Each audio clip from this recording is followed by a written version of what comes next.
Today on the 9th installment of The Angel of Madman, behind the scenes. How's everybody doing? Apparently I'm losing my mind making these videos, but thank you for hanging in there with me. I appreciate it a lot.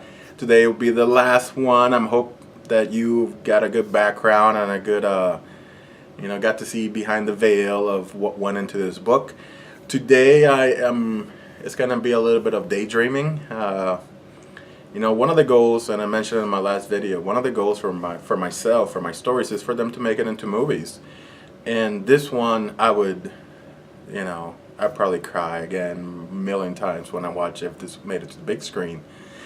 And as I wrote the story, and I make the characters in my head, people pop into, I'm describing, for example, when Jose, Gabriel's brother in the story, I was imagining The Rock, and it kind of helps you describe a character instead of just inventing a character, and it's just the way I work. There's authors that like to generate this archetype, and I like to base my characters on real people. So for Jose it was The Rock, for Gabriel it was Gabriel Iglesias, you guys know that by now, Fluffy. A little bit of me, kind of a mixture there. Brackett, on the other hand, that one kind of floats around. He is such a odd being, and the book I describe him a certain way, but I could also see somebody like oh geez, what's his name? Well, there was Jay from Jay and Silent Bob, because he has kind of the scruffy look and kind of the crazy look. Jay Muse, and I actually met him at a Comic-Con, and I told him about the book. Who knows, maybe one day Kevin Smith will be producing and he'll be acting it with Fluffy.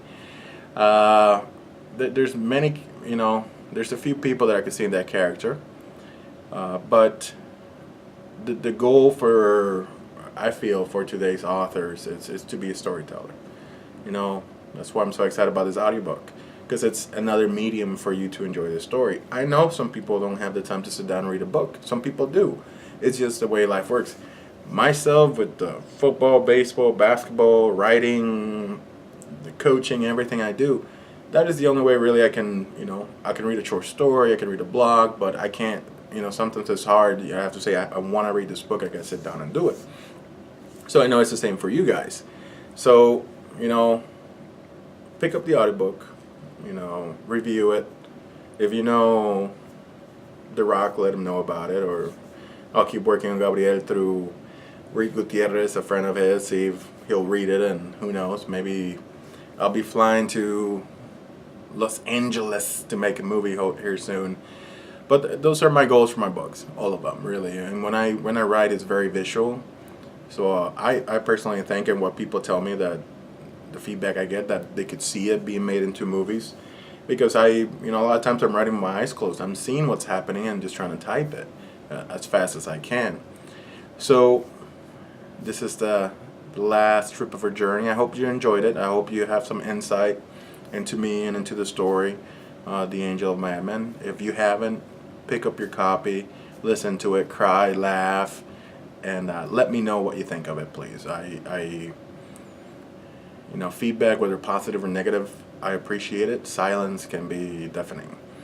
So, leave a review, reach out to me on Twitter and Instagram and Facebook, and thank you so much for your time, and we'll see you soon. Bye.